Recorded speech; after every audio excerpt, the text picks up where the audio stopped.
सद्गुरु महाराज की जय।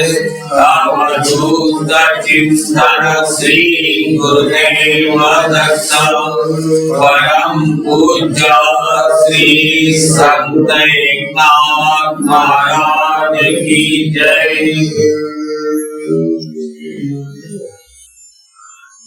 सत्संगामध्ये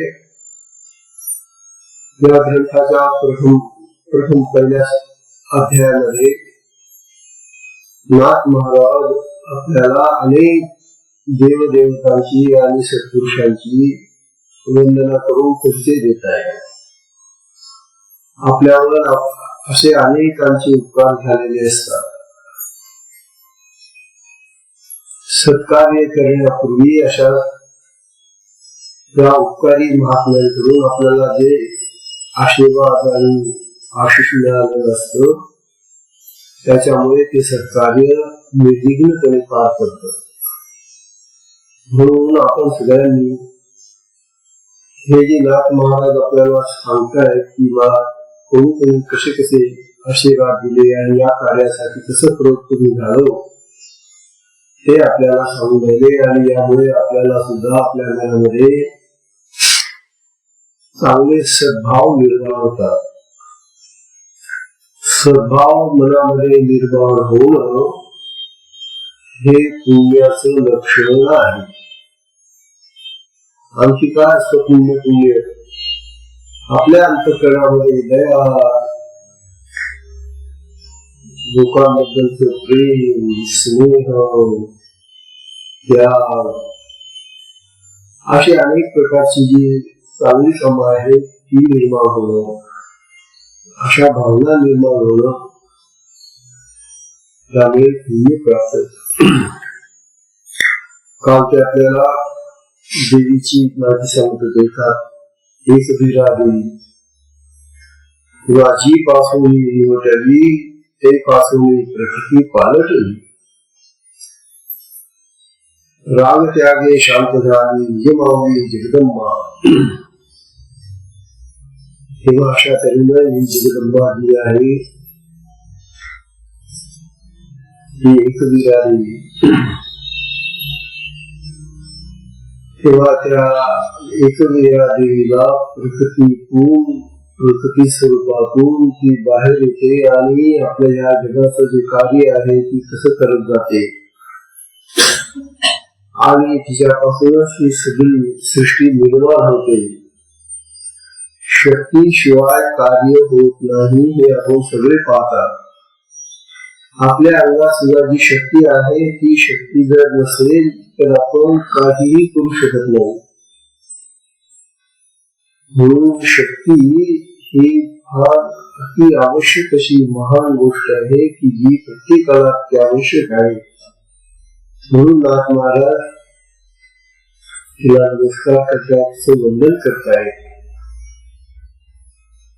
त्या उसंगा घेऊन बघा, उसंगा घेऊन तिला मांडीवर घेऊन त्या उसंगा घेऊन थोर दिलेले आश्वासन त्या माऊलीनं मला आपल्या मांडीवर घेतलं आणि आश्वासन दिलं। काय आश्वासन दिलं? विषम संकटी समाधान स्वनाम स्मरण केल्या। जर तू माझं स्मरण केलंस तर विषम का जो येतो जीवनामध्ये विषम आणि सम दोन प्रकारचे काळ असतात। समकालामध्ये समता असते, शांती असते, समाधान असते आणि विषम काळ आला की त्यावेळेला दुःख, कष्ट, यातना, नाना प्रकार। म्हणून जीवनामध्ये दोन्ही प्रकार आपल्याला सहन करावे लागतात, सम आणि विषम। तेव्हा विषम काळामध्ये या भगवतीचं जर स्मरण केलं आपण तर ते आपल्याला शांती देते, समाधान देते, तो विषम काळ विसरायला लावते। म्हणून देवीचं स्मरण करावं। बघा, हे जय जय जगदंबा उदो म्हणे ग्रंथारंभा मनी माझी स्वयंभा योग गर्भा प्रगटली. तेव्हा अशी जी जगदंबा शक्ती आहे या ग्रंथाच्या आरंभी म्हणून मी प्रार्थना करीत आहे. मती माझी स्वयंभा योग गर्भा प्रगटली. ती माझ्या मतीमध्ये म्हणजे बुद्धीमध्ये प्रगट होते. आणि हे त्याचं लक्षात ठेवा, बुद्धीमध्ये जर शक्ती प्रगट झाली नाही तर ती बुद्धी मंद काय आपण बद्ध राहते.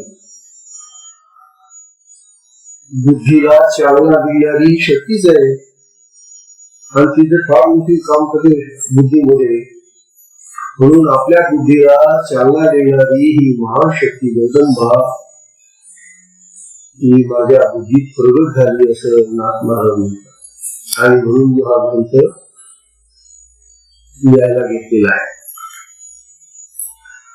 आता पुढे आता जनार्दन महाराज हे त्यांचे गुरु आहे, सद्गुरु आहे. आता बंधू जनार्दनू जो भव गज 95 गुरु काय असतात? भव गज 95. भव म्हणजे संसार, गज म्हणजे हत्ती आणि 95 म्हणजे सिंह. म्हणजे या संसार रूपी हत्तीला मारणारा तो 95 म्हणजे सिंह. कोण असतो? हाती किती मोठा असला असेल तो जो मोठा असतो, परंतु सिंह त्याला पकडून मारू शकतो.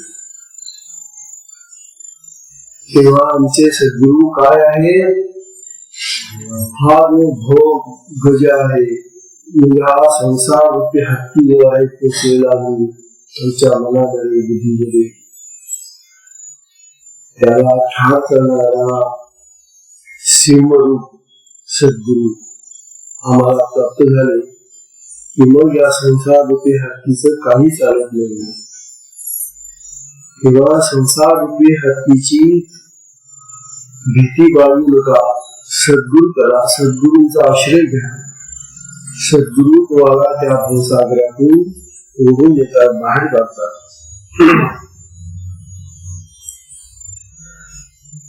आता जनार्दन भोग 95 जनी विजनी समान सदा संपूर्ण समत्वे. आणि सद्गुरु हे जगात काय किंवा मनात काय समान असतात.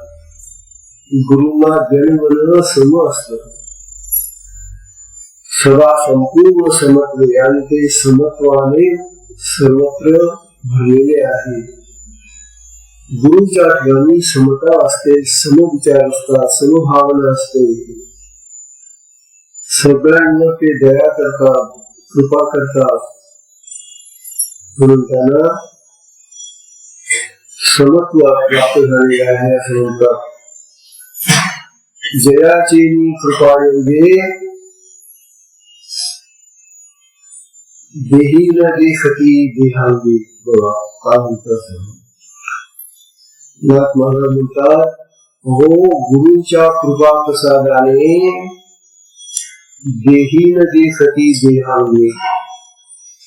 देही म्हणजे हा जीव, जो जीव भावचा आहे देव, तो देही जीव भाव तो आपल्या देहाचं अंग सुद्धा बघत नाही, देहाला विसरतो. म्हणजे जीव भावाने देह भाव जर गेला तर जीव भाव राहतच नाही. हा जीव भाव आमच्यामध्ये आहे म्हणून आमच्यामध्ये देह भाव आहे आणि देहाला पाठ असतो देह आमचा. परंतु सद्गुरूच्या कृपेनं हा जीव भाव नष्ट होतो आणि शिवभाव प्राप्त होतो. जयाचे कृपांगे देही न देखती देहांगे. संसार टवाळून वेगे केले वावगेस भवस्वप्न. आणि हा टवाळ संसार बर का. हा टवाळ संसार म्हणजे तुफानासारखा वाचणारा हा संसार वेगाने भवस्वप्न जसं तुटून जातं तसं केलेलं या संसाराला त्याने. आमच्या संसाराचं जे भयानक स्वरूप आहे ते भयानक स्वरूप गुरुकृपेनं शांत होऊन जातात. संसाराची भीती वाटत नाही आपल्याला. बघा तुम्ही. आणि ज्या लोकांना गुरु प्राप्त झालेले नसतात आणि जे गुरुचं स्मरण करत नाही त्यांना हा संसार फार छळतो. अनेक प्रकारच्या अडचणीमध्ये, अनेक प्रकारच्या संकटामध्ये, अनेक प्रकारच्या दुःखामध्ये त्यांना लोटत असतो. केले वावगे भव स्वप्न. तेव्हा आमची संसारातली सगळी स्वप्न व्यर्थ केली त्यांनी, वावगी केली. जयाचे कृपा कटाक्षे अलक्ष लक्षे लक्षे.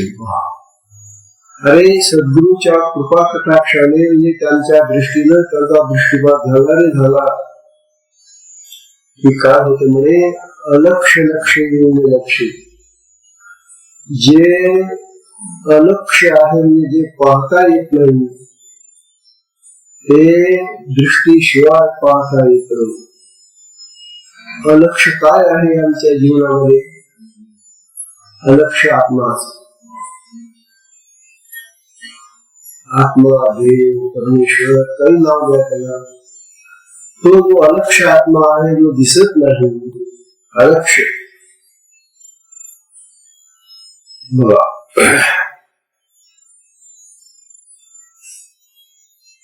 अलक्ष लक्ष लक्ष नसतानाही तो दिसून येतो. न पाहतानाही आत्मा दिसून येतो.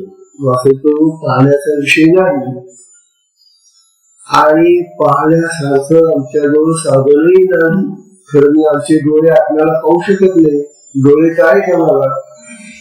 आम्ही बाकी सगळं पाहू शकतो परंतु आमच्या देहामध्ये असलेला हा आत्मराज आम्हाला पाहता येत नाही.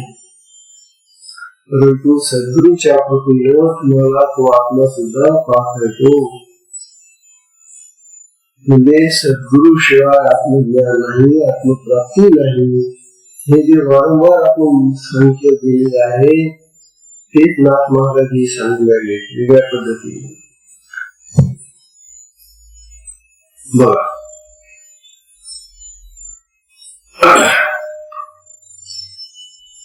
अलक्ष लक्ष लक्ष साक्षी विसरली साक्षी म्हणजे पक्ष गुरुत्व. आणि आता जे आम्ही साक्ष राहतो साधनेमध्ये आमचा साक्षी भाव राहतो. का हे कुंडली आता जागृत झाल्यानंतर ती आमची सगळी सत्ता विसरून येते आणि ती स्वतः क्रिया करते आणि आम्ही फक्त साक्षी भावाने पाहत राहतो. आम्ही काही करत नाही. आपल्या साधनेमध्ये आपला कर्तृत्व भाव नष्ट करण्याचं सामर्थ्य आहे. आपण काहीच करत नाही साधनेमध्ये. त्या ज्या क्रिया होतात त्या क्रिया ती शक्ती करते आणि आपण फक्त साक्षी भावाने पाहत असतो, दृष्टा असतो आपण फक्त. तेव्हा हे गुरूंचं फार महान देण आहे. तेव्हा निज पक्ष गुरुत्व तेने जीवे नील जीव दिले. हो गुरु काय करतात? ही शक्ती काय करते? जीवे नील जीवविले मृत्यू नील मरणाची मारिले. जीवे नील जीवविले म्हणजे जीव भाव असून नसून आम्ही जिवंत राहतो. जीव भाव गेला तरी जिवंत राहतो. जीवे नील जीवविले. बघा तुम्ही तुमचा देहभाव गेला तरी आपण जिवंतच राहतो ना. देहभाव जरी गेला, देहाचा भाव गेला, जीव भाव गेला तरी जिवंत राहतो. आणि मृत्यू मरणाची मारले आणि मरणाला मारलं जातं मृत्यूशिवाय. हे जे मरण आहे आमचं ते मृत्यूशिवाय मारलं जातं. दृष्टी घेऊन दाखवले, देखणे केले सर्वांग, आणि आमच्या दृष्टीला तिने देखणं केलं. देखणं केलं म्हणजे पाहणं केलं. सर्वांग, सगळ्या अंगाला पाहणारी आमची दृष्टी केली तयार. देही देह विदेह केले, आणि ज्या वेळेला ही दृष्टी अशी सगळ्या अंगाला पाहत बसते आणि सगळं अंग पाहून झाल्यानंतर जेव्हा तुमची होते तेव्हा मनुष्य विदेही होतो. देह विसरतो, देहभाव विसरतो. देहभाव विसरणं म्हणजे विदेही होणं आहे. मी देह आहे, मी देह आहे, माझा देह आहे, मी देहात आहे, हे जे आपलं सतत चाललेलं आहे ते बंद होऊन जातं. आणि मी आता देह नाही, मी देह नाही, हा देहभाव होतो. तेव्हा असा देहभाव येणं ही एक अत्यंत अध्यात्मातली निश्चित अवस्था आहे. विदेही होणं, देह असून विदेही होणं. बघा, तेव्हा विदेहपण, देही देह विदेह केले, शेखी विदेहपण तेही नेले. आणि जे आम्ही विदेही राहतो, देहभाव विसरलेला तोही निघून जातो. नेलेपण ही हरपले, उरी उरले निर्वृत्त. अहो, काहीच उरत नाही तिथं. उरील काय? मग फक्त तो एकटाच उरतो. या देहामध्ये सगळं सोडत सोडत सोडत सोडत देह सोडत सोडत सोडत सोडत शेवटी जो उरतो तो आत्मा आहे. तेव्हा या आत्म्याला प्राप्त करण्यासाठी या देहाची गरज नाही. देहाने आत्मा प्राप्त होत नाही. देहामध्ये आत्मा राहतो हे खरं, परंतु आम्ही जर म्हटलं तर तू आता देहात राहत ना, तर मग या देहाने तुला मी पाहू नाही. देहाने आत्मा दिसत नाही, तो कुठल्याही विषयाने तो पाहता येत नाही. आणि म्हणून देह जरी गेला तरी आत्मा राहतो. म्हणून जो मनुष्य मृत्यू पावतो, मरण ज्याला येतं, तो जरी देहाने गेलेला असला तरी आत्मा राहतो. आत्मा मरत नाही. मग तुम्ही म्हणता त्याचा आत्मा गेला. मेलेला मनुष्य म्हणतो ना, मेलेल्या मनुष्याचा आत्मा निघून गेला असं आपण बोलतो नाही, पण ते बोलणं चुकीचं आहे. आत्मा कुठेही निघून जात नाही आणि कुठेही येत नाही. आत्मा जिथल्या तिथेच राहतो. मनुष्य मेला कसं का म्हणतात? तर त्या आत्म्याची जी शक्ती आहे ती क्रियावती, ती बंद होते. बस प्राणाची गती बंद होऊन जाते. आणि म्हणून प्राणगती बंद होऊन प्राण गेला असं म्हणा. आत्मा गेला म्हणू नका. आत्मा गेला असं म्हणणं चुकीचं आहे, कारण आत्मा सगळीकडे सगळे तो भरलेलाच आहे. त्या भरलेल्या आत्म्यामध्येच आम्ही सगळे फिरून जायला. तेव्हा आत्मा गेला असं कधीच म्हणता येत नाही. आणि शेवटी जो उरतो देहात तो आत्माच उरतो. सगळं गेल्यानंतर असं म्हणतात. बघा, जीवे जेवले, मृत्यू मरण ज्वारले, दृष्टी घेऊन लागले, देखणे गेले सर्वांग. देही देह विदेह केले, शेखी विदेहपण तेही नेले. नेलेपणे हरपले, उरी उरले उर्वरित. अभाव भावेशी गेला. अभाव आणि भाव असे दोन प्रकार आहेत. आमचा भाव आहे आणि भाव नसणं म्हणजे अभाव आहे. अभाव म्हणजे भाव नसणं आणि भाव असणं म्हणजे भाविकता असणं. महाराज म्हणतात अभाव भावेशी गेला, म्हणजे अभावाबरोबर भावही निघून गेला आमचा. संदेह निसंदेशी निवाला, आमच्या डोक्यामध्ये जे संदेह होते, शंका होत्या, संदेह होते, तेही संदेह नष्ट झाले, सगळे गेले, हरपले. विस्मय विस्मयी बुडाला, आणि आमच्या ठिकाणी जो विस्मय होता, जे चमत्कारिक काही घडलं होतं तेही गेलं. वेडावला स्वानंद, आणि जो आनंद आम्हाला प्राप्त झाला, तो वेड्यासारखा आनंद आम्हाला प्राप्त होतो. हे सगळं गेल्यानंतर संदेह गेला, भाव गेला, मग आनंदाची प्राप्ती होते.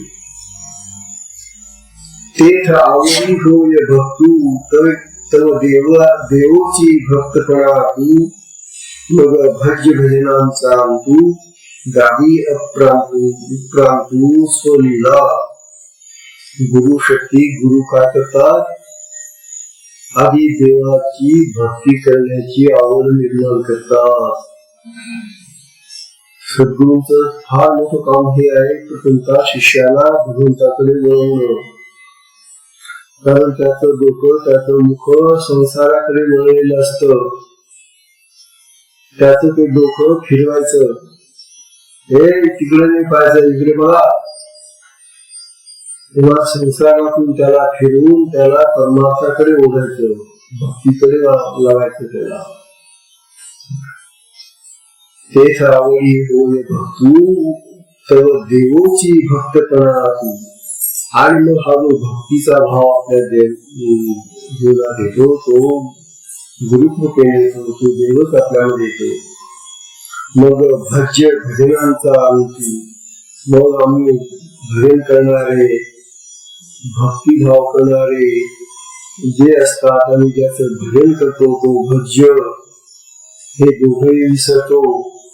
आणि गावी उपक्रांतू स्वलीला, आणि नंतर मग त्या शेवटच्या ठिकाणी आम्हाला आपली स्वतःची लीला दाखवणारा आत्मा तयार असतो. भजन करत करत करत ते भजने गेलं, भाव गेला, ते सगळं गेलं, आणि शेवटी जे उरतं ते आत्म स्वरूप होतं. स्वलीला म्हटलेली, स्वलीला. नमन नमनीशी नवले, नमन केलं गुरुना, ते नमनाबरोबर निघून गेलं.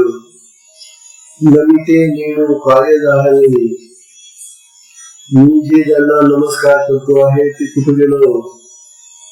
नम्याची अंगी घडले घडले मोडले मोडूनी, मी जे नमन केलं त्या नमनाचं जे श्रेय आणि जे आम्ही मनामध्ये चिंतन केलं होतं ते सर्व गेलं. घडले मोडले गेले मोडले. दृश्य द्रष्टा जाण, दोषी एकच मरण. मग दृश्य आणि जो पाहणारा दृष्टा आहे दोघेही जातात. दृश्य गेले की द्रष्टाही जातो त्याच्याबरोबर. कारण द्रष्टा असला तर दृश्य दिसत ना, द्रष्टा नसेल तर दृश्य कुठे दिसेल. म्हणून दृश्य आणि द्रष्टा दोन्ही असे होतात. दोषी एकच मरण, दोन्ही गेले. दर्शनही झाले क्षीण, आणि नंतर जे दर्शन झालं होतं ते क्षीण होऊन गेलं. देखणेपण घेऊन, आणि जे देखणेपण आहे आमचं पाहण्याचं जे स्वरूप आहे ते गेलं. आता देवची आठवण, मग आम्हाला सगळं काही गेल्यानंतर जे दिसतं तो देव, तो आत्मा, तो गुरु. आता देवची अवघा तेथे भक्तून घे भक्ती भावा, तव देवही मुकला देवा, देव स्वभावा मुकला. काय सांगतात महाराज, आता देवच बोललाय फक्त असं म्हटलं, आता देवाशिवाय आम्हाला काही दुसरं नाहीये असं वाटलं. तेथे भक्तून ये भक्ती भावा, परंतु मग तिथं आमच्या जवळ आम्ही जेव्हा त्या देवाजवळ पोहोचतो, देवात जातो, त्यावेळेला आमचा भक्तभाव राहत नाही, तोही आम्ही बाहेर सोडून येतो. तर देव ही मुकला देवा देव स्वभावा विसरवली, आणि मग तो देव स्वभाव विसरून आम्हाला एकरूप करून येतो, देव स्वरूप करून टाकतो आम्हाला. आणि सद्गुरूंचं कार्य आहे. सद्गुरू आम्हाला आमच्या मूळ स्वरूपामध्ये घेऊन जातात. आमचं जे मूळ स्वरूप आहे ते कुठल्याही प्रकारचं असल्या प्रकारचं भक्तीचं किंवा भावनेचं स्वरूप आहे. त्या ठिकाणी गेल्यानंतर आम्ही सगळं विसरतो, सगळं सोडून तिथं त्या आत्म्यामध्ये जातो. आत्म्याशी एकरूप होताना आमचं काहीही शिल्लक नसतं. आम्ही आत्मरूप झाल्यानंतर आत्मा आणि मी जर एकरूप आहोत तर मग आमचं स्वतःच काय बोलणं काहीच शिल्लक नाही. 65 मध्ये हाच विचार मानवांनी त्या संज्ञाला शिकवलेला आहे. आता देवची अवघा, आता मग फक्त तो देव होऊन येतो आत्मा. आता देवची अवघा तेथे भक्तू नाही भक्त भावा, तेव्हा देव ही मुकला देवा देव स्वभावा विसरले. अशा तऱ्हेनं आत्म्यामध्ये गेल्यानंतर आत्मा आणि आत्मभाव दोन्ही चालले जातात आणि एक रूप आम्ही होतो. त्या ठिकाणी भक्ती आणि भाव नाही, काही नाही. बघा, देवपणे दाटला, त्यागेशी विराला, अभोगू भोगेशी उडाला, अयोगू योगेशी बुडाला, योग्यतेचा गेला अहम भाव. मुख्यतः आमचा अहम भाव मी आहे हा भाव महत्वाचा जो आहे सगळ्याच्या ठिकाणी, तोच उडाला पाहिजे, तोच जायला पाहिजे. आणि म्हणून महाराज म्हणतात अत्याग आणि त्याग, त्याग आणि न त्याग, सोडणं आणि न सोडणं, भोग आणि अभोग हे नाहीशे होणं, योग आणि योगामध्ये जुळणं आणि योग्यतेचा अहंभाव होता तोही नष्ट होणं, या गोष्टी आम्हाला सद्गुरूच्या कृपेने घडतात. आयुष्यावरील अधिकम सोसू, याही पेक्षा अधिक विशेष म्हणजे सायुज्य माझी होत असे दासू. सायुज्य ही शेवची मुक्ती आहे.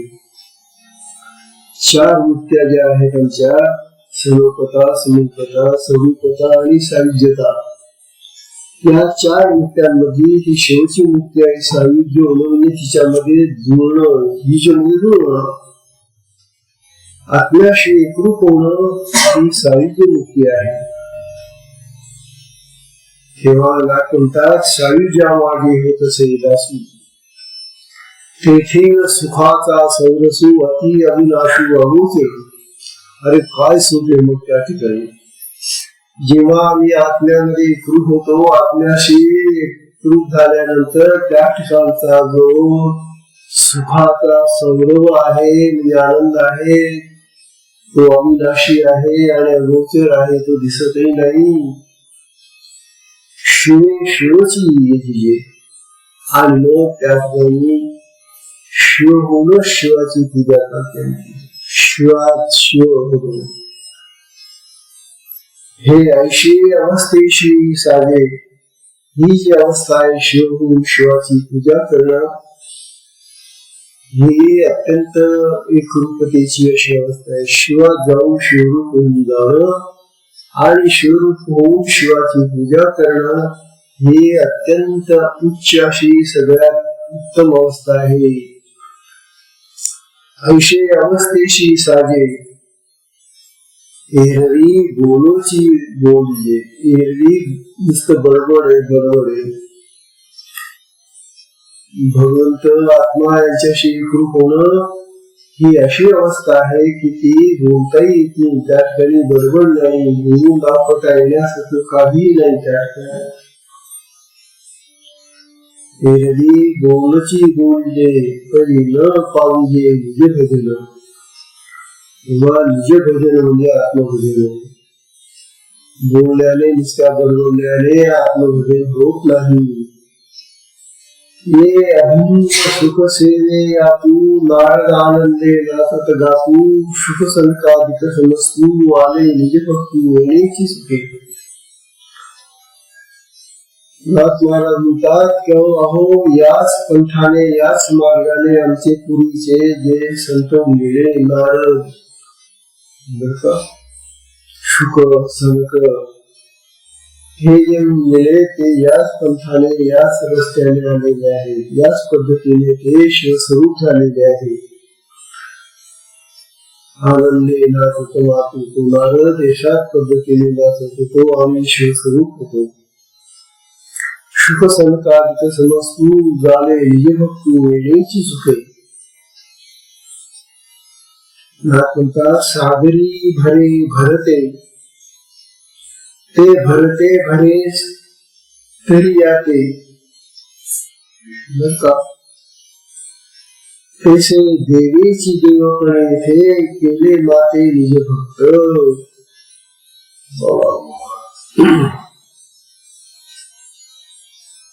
म्हणतात सागराला भरती जेव्हा येते, सागर जाण्याला भरती येते म्हणजे लाटा उचलतात सागराला. ते जे भरत येतं ते तरी याते म्हणजे खाड्या वगैरे सगळं भरून टाकतं. त्या ठिकाणी ज्या खाड्या असतात त्या ठिकाणी भरून टाकतं. सागराला भरती आली रे आली की त्या ठिकाणी असलेल्या ज्या खाड्या असतात रिकाम्या पडलेल्या त्या भरून जातात.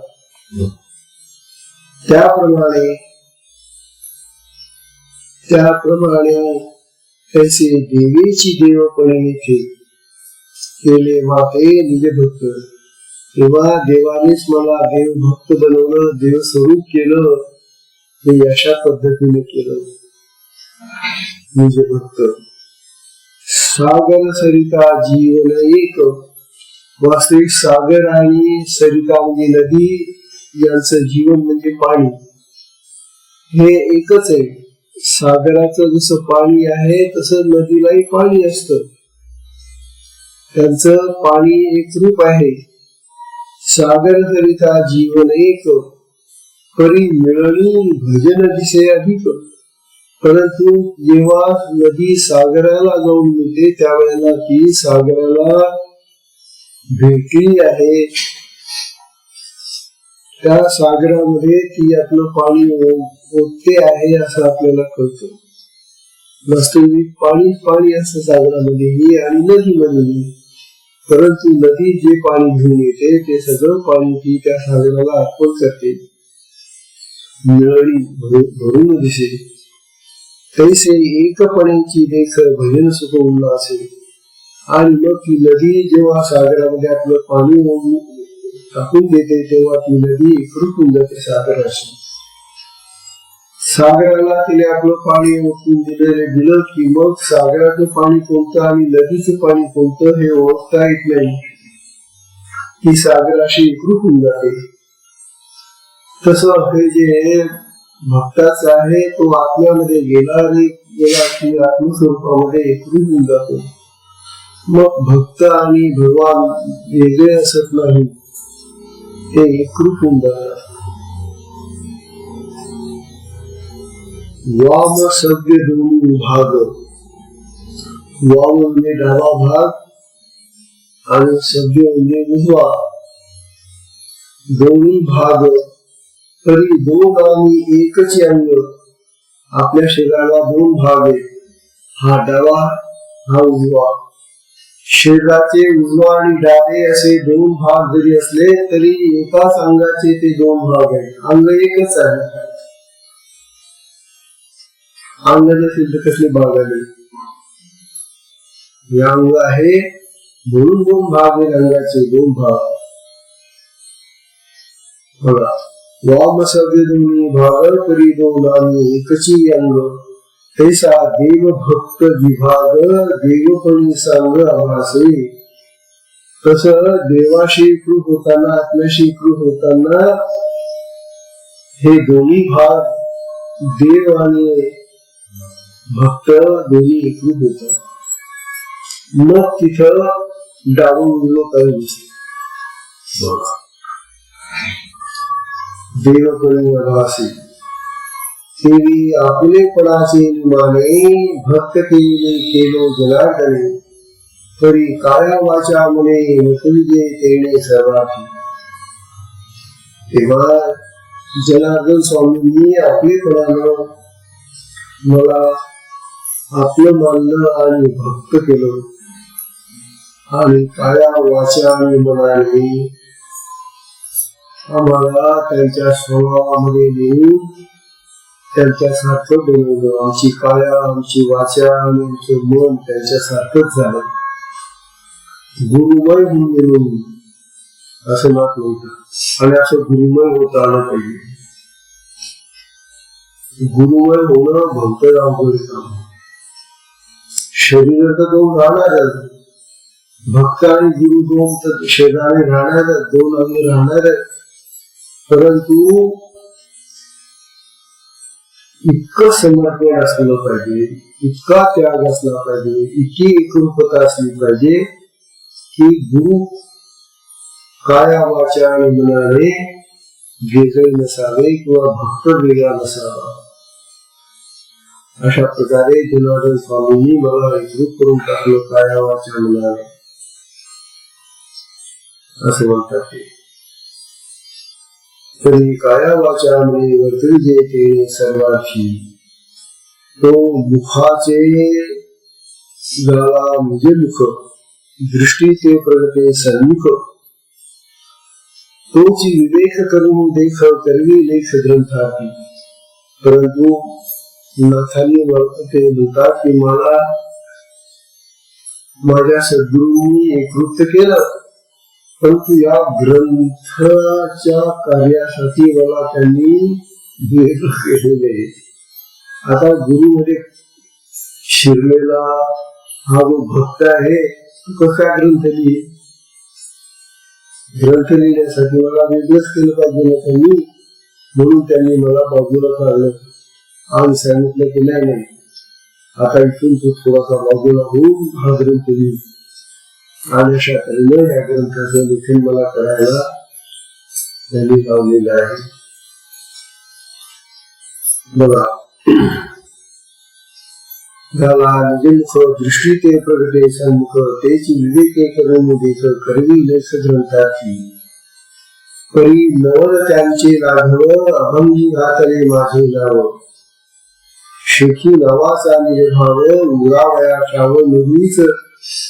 वास्तविक हे जे अभंग मी लिहिले आहे ते माझे नाही, ते त्यांनी घेऊन घेतलेले आहेत. परंतु त्यांनी माझं नाव टाकलं तिथं. तू लिहिले असं म्हण, वास्तविक मी लिहिले नाही. तो म्हणतो म्हणतात माझ्या गुरुंनी हे सगळं करून घेतलेले आहे, मग माझं नाव कशाला घालता मला. तुम्ही करणारे सोडणारे तुम्ही आहात आणि मग माझं नाव कशाला टाकलं पाहिजे. म्हणतात त्यांनी ठरवून ते घेतलं माझ्याकडून, परंतु माझं नाव टाकलं पाहिजे. अशा तऱ्हेनं गुरु आणि भक्त यांच्यामध्ये हे चाललेलं आहे. परी नवल त्यांचे लाघव अभंगी घातले माझे नाव. शेखी नावाचा निर्भाव उरावया ठाव योगीची. परंतु मला आता तो भाव नको. मी भक्त आहे आणि मी कोणी लेखक मोठा कोणी काही आहे असं मला म्हणायचं नाही. मी नाही या वचनाचा संतोष म्हणे भला रे भला भला. जेव्हा नाथ म्हणाले महाराज तुमचंच आहे सगळं, तुमचंच नाव पाहिजे, तेव्हा गुरु म्हणाले नाही रे नाही, त्या ठिकाणी तू शोधतो, तुझंच नाव सांगेल. आणि ते म्हणतात नाही महाराज तुम्ही करून घेतलं माझं नाव कशाला घालता. अशा तऱ्हेनं हे गुरु भक्ताचं कार्य आहे. तेव्हा या वचनाचा संतोषला म्हणे भला रे भला तुला निज भाव तुझे संचला प्रगट केला बुयात खरा भक्त तुम्ही. तू म्हणतो माझा भाव नाहीये, मी नाही केलं हे, तुम्ही केलेलं आहे, तुम्ही करून घेतलेले आहे आणि तुमचंच नाव आहे. आता जरी तुम्ही माझं नाव तिथं टाका म्हणून सांगता आहात तरी ते माझं नाव नाही, ते तुमचंच नाव असं नाव म्हणतात. म्हणून एका जनार्दन असं नाव आलं ते. एका जनार्दन कसं झालं, कारण नाक मारलं म्हणतात मी नाही केलं,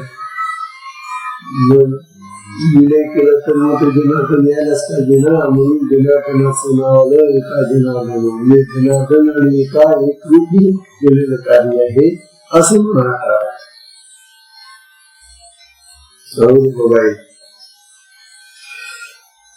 हे स्थिति की निरूपण ग्रंथपीठ की ब्रह्मज्ञान साहित्य की समाधान संध्या ही जाण करेना. तेव्हा अशा प्रकारचं जे निरूपण आहे, हे जे सांगणे आहे तुम्हाला भक्तांना, हे खरोखर ग्रंथपीठ ही प्रस्तावना आहे का काय आहे ग्रंथाची, का ब्रह्मज्ञान आहे, साहित्य आहे की समाधान आहे, संध्या ही जाण करेला. तेव्हा काय म्हणावे याला, तुझा बोलीची एकू एक ऐकू सोली विवेकाचा विवेकू तो संतोषाशी संतोखू अत्यंत कुजळी.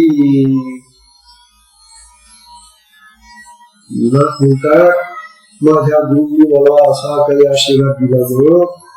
अरे तुझं हे सगळं तू जरी नाही म्हणत असला तरी तुझ्याकडूनच ते सगळं आता निर्माण केलं जात असल्यामुळे ते सगळं तुझ्याच नावावर यायला पाहिजे. आणि म्हणून अत्यंत संतोष होतो मला की तू तुझं नाव न घालताना त्याच्याबरोबर माझे नाव घेऊन ते दोघांचं जगतो, म्हणून मला हा संतोष होते. अशा प्रकारे 101 ओव्या झाल्या, बरं 101 ओव्या झाल्या. आता तेव्हा आजच्या प्रसंगाला विश्राम बराच वेळ झालेला आहे. विश्राम हरि ओम.